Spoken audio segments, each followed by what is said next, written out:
Hi, we're joined here with Samuel, the creator of All About the Mackenzies. Would you mind telling us a bit about yourself? Oh boy, where do I start? My name is Samuel Benter. I'm 27 years old. I act, write, direct, I rap. Like you said, I've produced my own show, All About the Mackenzies. I'm also a father of a 4-year-old daughter. And what else can I say, really? How did you get into producing and writing All About Mackenzie?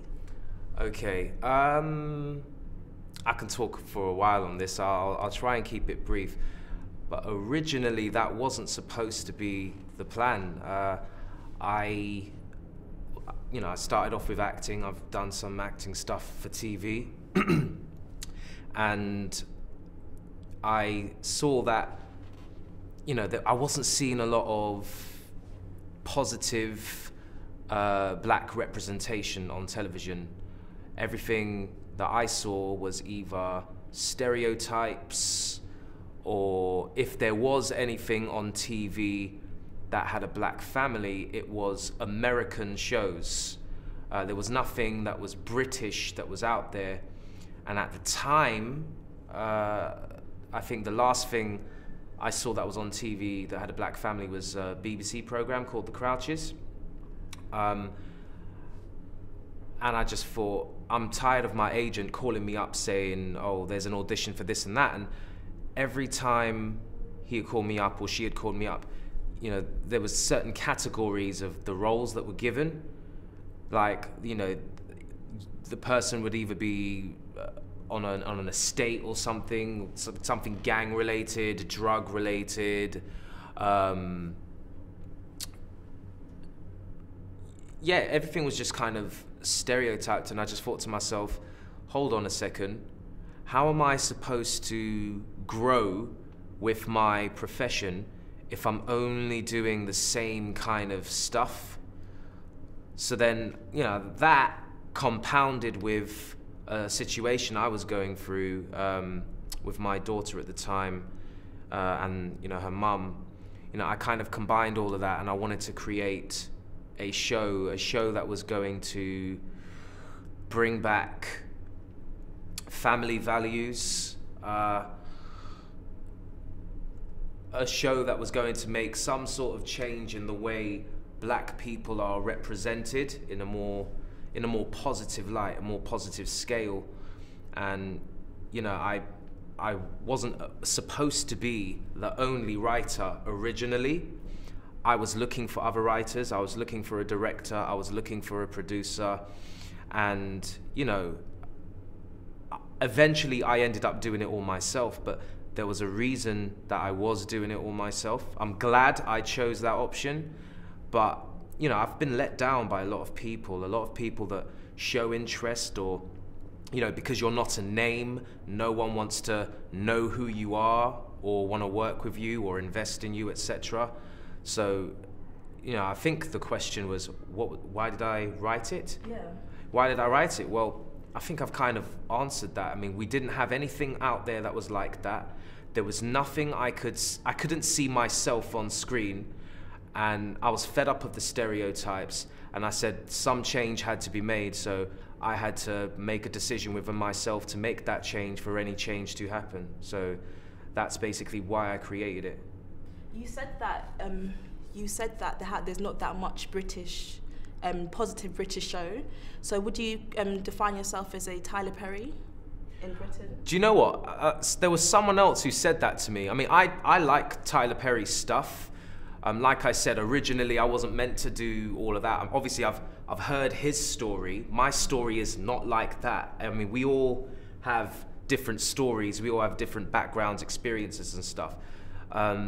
But he's an inspiration to me, but I couldn't say I'm a British Tyler Perry. No, I'm Samuel Benter, but I can understand why people would say I'm like that, because, that's the reference that they look at because of the different roles that I've played in making such a show. I class it as a compliment, though. What challenges did you face, and how did you overcome those challenges? This is quite lengthy. There's been a lot of challenges. In fact, most of this information can be found in the ebook that I wrote, which is a free download. It's called How to Create a Successful Web Series That Sells. But I can mention some things to you which come to my mind, but not all of them. There was a lot. I mean, for example, obviously I direct the show. That wasn't how it was supposed to be. I was looking for a director. There was one director I spoke to back in the day, early days, and I think she didn't turn up on a workshop day where I wanted cast to do rehearsal. She actually just did not show up, so I then had to find somebody else. This person was, I think she had just finished university, and she agreed to direct, etc. We filmed one day. This was before series 1. In fact, actually, no, I'll come back to that. Before series 1, there was a pilot series, which no one really knows about because it's not on YouTube or anything. Long story short, the director basically quit on me on the day of filming, and I was put in a position where I had to direct it myself. I didn't really know what I was doing, and it all got done in the end, but well, that comes to my next obstacle, where my whole pilot series, after everything that got filmed, all the hard work I put in it, it all got stolen. There was a cameraman that I found on a Recruit website, and this guy, I paid him some money. It was him and a sound guy that I had got. And obviously back then I was brand new to this. I didn't know a whole load of stuff. I was just a guy that wanted to create a change with a show. And he had filmed everything, and then next thing I know, I'm contacting this guy because I want all of my stuff that was filmed. Not answering calls, not answering texts, not answering emails. I went down to the studio. No one was there. Up to this date, I don't even know where that guy is. So that was one of the earliest major obstacles. Everything I had worked towards was completely gone, and it was like, oh my gosh, well, what do I do now? Because you've got all your cast who have come out of their way for free, all of their time to come and do something, and then it's just completely gone. So obviously, if anyone was in that situation, they would be gutted. I was gutted, yeah. And then I ended up, I didn't know what to do. I just stopped, and a good 7 months went by. And then I had a phone call from one of my friends who just came back from LA. She did an actors workshop out there, and she told me that the Hollywood Black Film Festival was coming up. So I thought, oh, okay, I'll go. So I had some money saved up from E20, and then I flew out there, and this was where I was introduced to what a web series was. I never knew what a web series was before I went to LA. And then I met a founder of an LA web festival out there, told him my story of what had happened with the stuff that got stolen. And then he was basically saying, look, Sam, you gotta come out here, man. You gotta do a web series, man. You don't get that online. You never know what could happen, you know what I'm saying? So I was like, right, you're telling me I gotta go through that whole process again, getting the actors to come out, and what am I gonna do about crew, and et cetera, et cetera. So I was like, okay. He said, yo, man, you gotta enter it into the festival in April 2012, man. Submissions March the 6th. So I thought, okay, I had a deadline to get stuff out and done, filmed, and send it out there, submit it to the festival. So I had to find new crew, obviously. There was a guy who contacted me who had just finished university.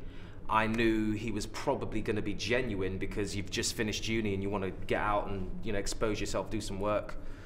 So you know, I could talk for ages on this, but I'll just round it up and say I ended up getting the first series done, which is what you see on YouTube. Some cast members I had to recast. There was a dad and a sister. I had a different dad and a sister. So I, you know, had to do a recasting, and we got it done. I went back out to LA, and, you know, I won an award in the festival for it. And, you know, the rest was history. Any more obstacles to tell you? Well, you know, after the first series, you know, I had a lot of people contact me saying, Sam, this is great, blah, blah, blah, blah, blah, because no one knew a web series was. This was kind of just something that was online that just kind of made sense. So, basically, after it had gone out online, some people were saying to me, oh, Sam, you know what, I really think this should go for TV. But TV was my intention. That's what I wanted originally. And after I had heard that, you know, I was contacting networks, emails, you know, like sending them a link to a trailer, a link to the first episode. I was sending them all over the place. No surprise that some people didn't get back to me. I did have some people get back to me. You know, I even had Nickelodeon get back to me, but they were saying how, in fact, this one guy that got back to me actually gave me some advice. He said, it's great what I've done, and not a lot of people do what I've done. He said, next time when you're filming, make it TV length, which would fit in a half-an-hour slot, including advertisements, so 22, 23 minutes. That little piece of information I took aboard for series 2, yeah?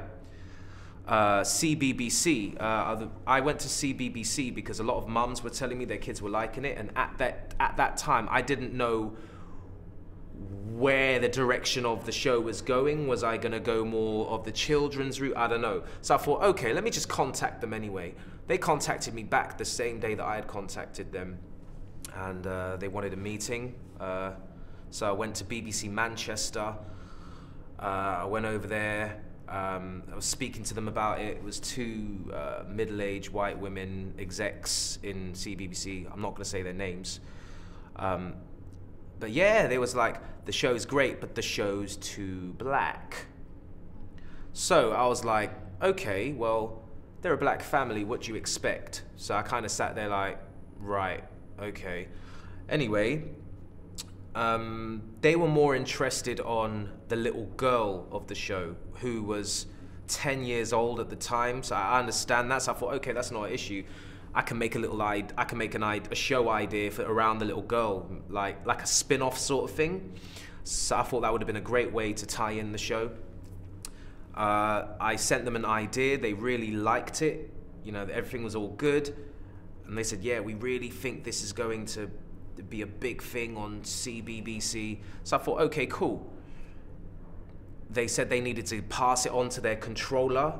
So I waited patiently. Next thing I know, I get an email saying a controller, they changed controllers or something. Someone else got employed, and my idea went completely out the window. And, you know, I was gutted, really, really gutted. So that didn't happen. There was someone else I had who was kind of helping me along. She was getting me to think more along the ideas of the business side of things, and she was helping me out.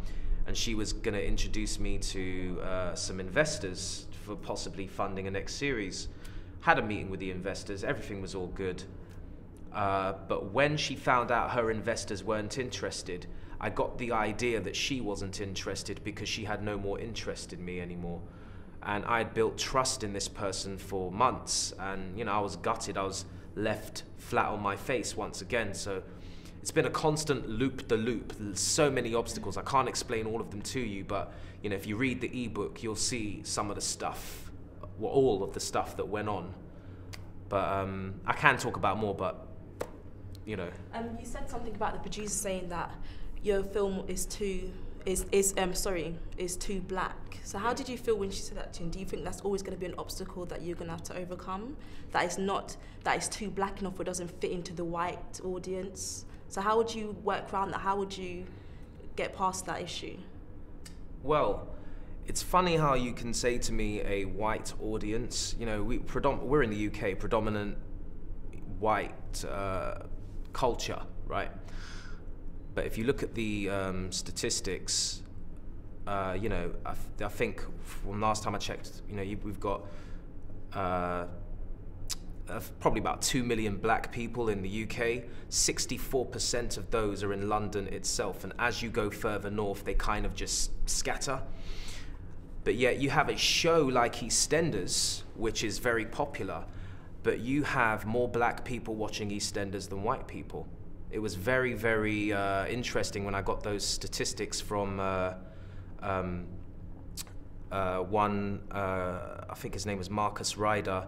I think he works in current affairs for BBC Scotland. And when those statistics were introduced to the Caribbean Invisibility Seminar, which was held at Dominica High Commission in December, it gave me a whole new insight into where we're at in terms of the way we're thinking. And, you know, it was really, really interesting. But for the woman to say it was too black, I thought, you know, just run that question by me again. Sorry. How did you feel when she used that it's too black, the program's too black? How did I feel? Well, I kind of just, you know, I wouldn't say I had a feeling about it. It was kind of, okay, well, when you look at stuff on TV right now, it's like you hardly see anything black orientated anyway, so it wasn't a surprise for me to hear that. But my main concern is, if you don't have an all-black cast on TV and there's nothing for black people to look at, it could be the seed cause of a whole load of dramas you see for a whole heap of stuff. Crime, behavior problems at school and whatnot. Because you have to understand, what are we looking at? Where's our positive representation? Where's our positive role models? All we're being fed at is that we're on the States, or we're gangs or thugs or hoodies, or, you know, all this negative stuff. And, you know, if that's all we see, what other image is given to us? Where are the, it's like if you know, get all these, or anything to do with Africa, they will project the negative stuff that's going on in Africa. They don't show you the successful businessmen in Africa.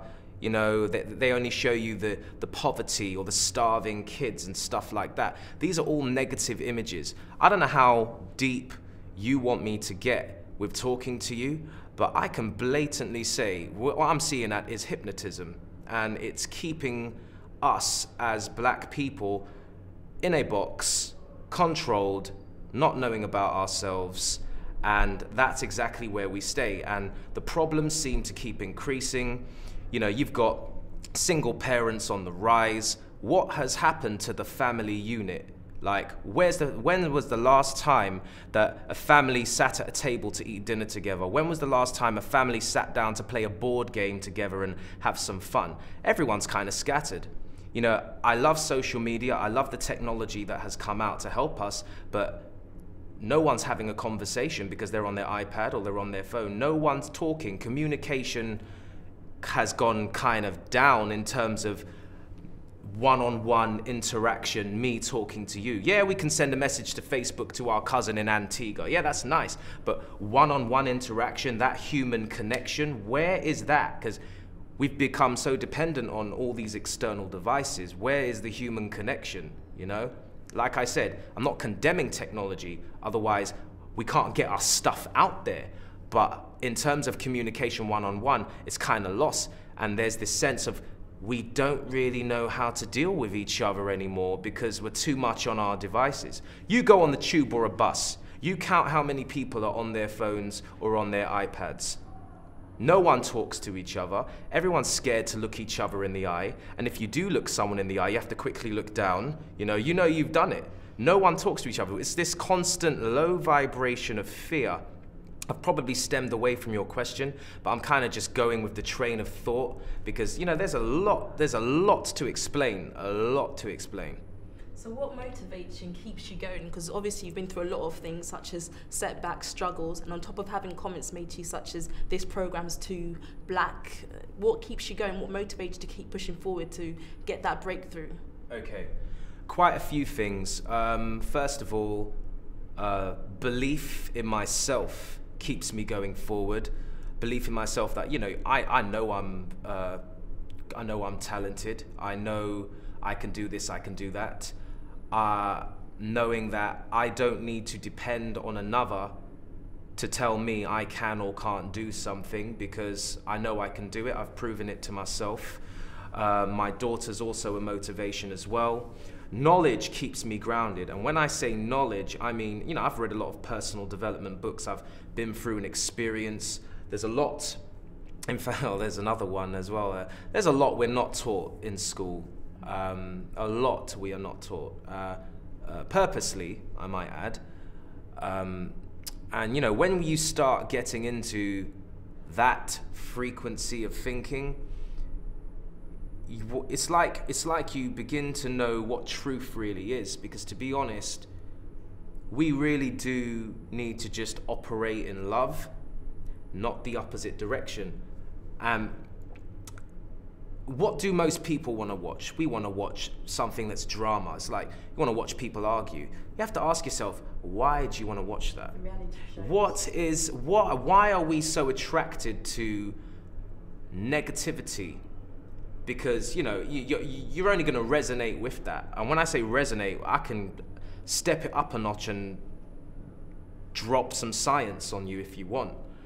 But look at all the movies that come out. Look at all the propaganda, all the billboard posters, all the trailers for films and stuff.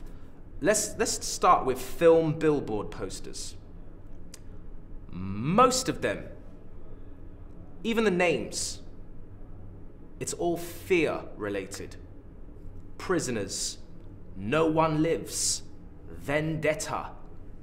All this death kind of movies, yeah? Most billboard posters, you've got some guy holding a gun, fear in his eyes. Everything's kind of one direction. Do you understand what I'm saying to you? But you will never get that billboard poster of happy black people. Everyone's all negative. I think the only thing you'll probably see with black people with a smile on their face is advertising some stand-up comedy on a billboard poster, and it's advertising some stand-up comedy in your local theater or whatever. But people, you know, we get given so much information through the media, the press. Don't even get me started on the press, because there ain't no happy stuff in there. Why am I seeing an Evening Standard? Gangs, this, gangs. People are dealing with things too much on the surface, too much on a superficial level. And if you can take the analogy of a tree. We can blatantly see a tree, right? You can see a fruit that grows from a tree. We spend so much time trimming off leaves and picking off fruit, and it always keeps growing back. Why? Because you ain't dealt with the root. Whatever is the seed, whatever is the root, will always come to the surface. Humanity, society does not learn. You can create all these little organizations, or we're gonna do this and this is how we're gonna help. Yeah, that's cool, but you're still dealing with it on a superficial level. The problems will come back because the root is still there. This is what people don't get. What will actually liberate people from a whole load of stuff is knowledge of themselves and how they work. More importantly, how do you think? We're not taught how to think, we're taught what to think. Why? People don't ask questions. I said in a seminar the other day, yeah, people never thought to ask this question. You know the story of Cinderella, right? If Cinderella's shoe fit perfectly, why did it fall off in the first place?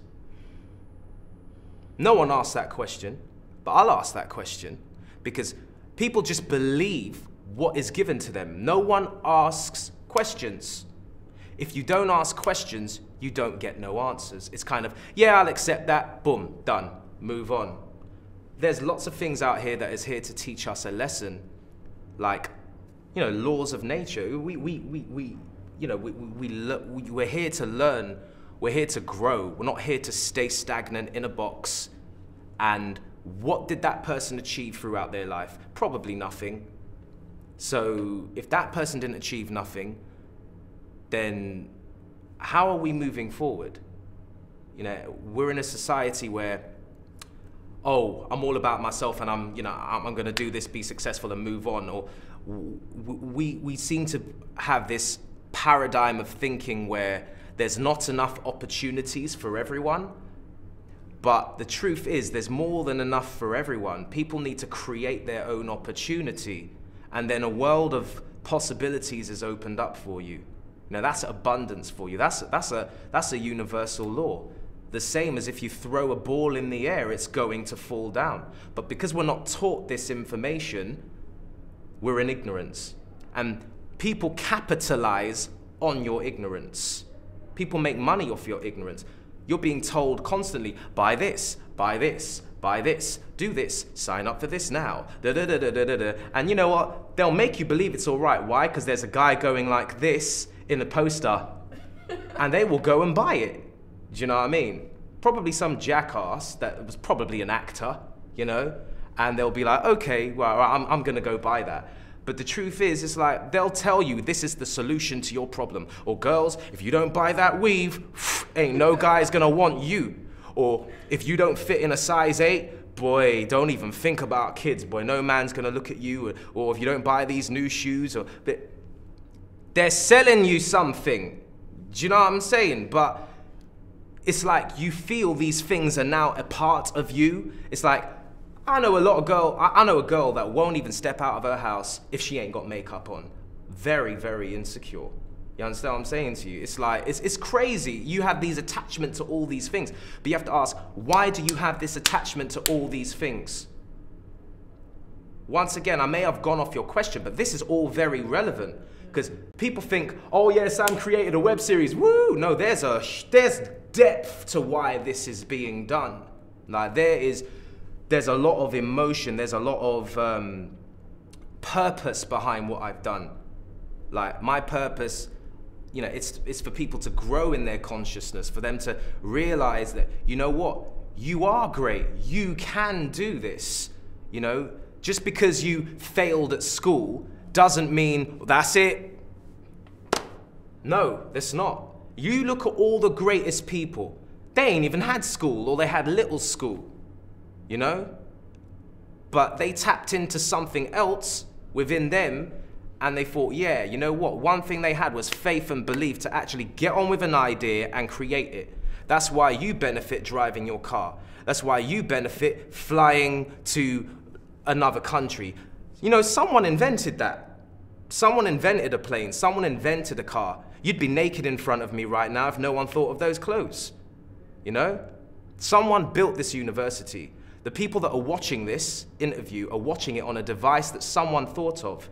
You wouldn't have light if it wasn't for a person that thought of a light. You know, he failed over 10,000 times and we benefit with light. Without light, you wouldn't be able to watch TV, you wouldn't have a light switch, you wouldn't have most of the technology that's out there. People don't look at these things. We were born in this world and we just kind of get on like rats in a maze, but no one uses their brain to actually look at what is actually around us. Because you tell me now, if I'm wrong, tell me something no one's ever thought of. I don't know. Exactly, because everything's thought of. Even that pad you're writing on, the device you're recording from, trainers I got on, the boom pole that's recording my audio. But it's not all about investment. So how would you say to a young person who's got ideas, how do they go about getting someone to invest in them, or if they're starting from nothing in the beginning? That must be something hard to get over. You can't just, you might have an idea, but it's not so easy to just go out there and do it and put it into action. So what advice would you give to young people about getting invested in, or raising money, or how they go about, you know, making a name for themselves? That's understandable. I'll tell you what doesn't cost money: an idea. It doesn't cost money to write something down, which is the first step. It doesn't cost money to share your ideas with people. My first series was done on no money. There are actors that will do stuff for free because they want to move forward. There are people that have equipment who may have just finished university or something that want to get out there. That's how the first series started. What you see on YouTube, the first series, wasn't done on any budget. But it was a starting point, otherwise you wouldn't have series 2. It wouldn't be on TV. But if you look back, it started on no money. So if you do have an idea, do yourself a favor, write it down and make a decision with yourself and say, I'm gonna get on with something and I'm gonna do this. The most important thing though, you can't give up on that one idea. Don't give up on that. If you give up on it, it will be like not watering a seed. And you know, if you don't water a seed, it won't grow. It really, really won't. And you know, just people think too much of how's this all gonna happen. I need to know how's this gonna happen. I need that roadmap. It's like, okay, I know I need this. Maybe there are some things that I don't need. I don't know. And you think so much about how everything's gonna happen, you don't get started. That means that idea is now gone. Next thing you know, down the line, someone else thought about it and it's like, oh my goodness, I thought about that. If only I believed in myself and stuck with it. Ignorance. Don't give up on it. Actually believe in yourself and continue to be on that path. You know, I'm telling you now, if you take the first step, the second step will show up, then the third step. You know, the way this whole universe operates, it's synchronicity. The people you meet, the people you start to meet, it's like, you don't tell me you've never ever had a time where you thought of someone and then they just happened to be on the street or they called your phone. Yeah, of course, it's always happened because that's a law of synchronicity. You know, everyone you meet, there's always a reason why you've met that person. That person is going to help you at the next puzzle, at the next piece to your puzzle of where it is that you're going. Because we all have some sort of direction. Everything's going in one direction. Everything's like waves and cycles. Everything's going round, you know? It's just like if it starts raining, the floor gets wet. Sun comes out, dries it up, evaporates, goes in the clouds, rains, floor gets wet, sun comes out, water evaporates, goes in the clouds. It repeats. Nothing dies. So what advice would you give to young people? Because at this moment, unemployment rates going up, tuition fees have gone up. There's a lot of young people feel disheartened. They don't feel like they can do much of their life right now. There's less jobs out there. They're feeling discouraged, you know, stereotypes. So what advice would you give to them to get up and go out and do what they feel passionate about and go chase their dreams? What would you say to them? Because you've been there, you've done it, and you're still doing it now. So what advice would you give to these young people? Oh boy, what advice would I say? Someone who has nothing and who's all been defeated, no education, who's grew up poor. What should they do? There's a few things. Everyone has a different situation. I don't know. It could be a situation where you've got no parents. You could be in a care home. You may be disabled. Everyone is where they are at. Yeah, it's not impossible wherever you are at. The first starting point of the process of manifestation all begins with thinking. You have to, we're in a society where, you can forget about this big idea, it just ain't gonna happen. And you'll probably get that from parents, friends. Why? Because this is how it is, right? This is life. Well, I can tell you that's complete nonsense. But in going back to your question, it all starts with thinking. First of all, you have to believe that what you want can actually happen. I know that's a bit out there. It may seem, this isn't an intellectual exercise. People need to start believing in themselves and believing it's possible and make a decision and say, this is what I want to do. Write this stuff down like it's goals on a piece of paper. Stick it on your wall. I know this might sound a bit weird, but just stick it on your wall. Read that to yourself every day.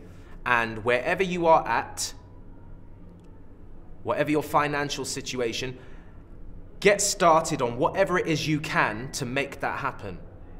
Like, I don't know if it's a script or if it's a film you want to do, like, at least write the script. Or if you can't write the script, you can find someone else who may be a script writer.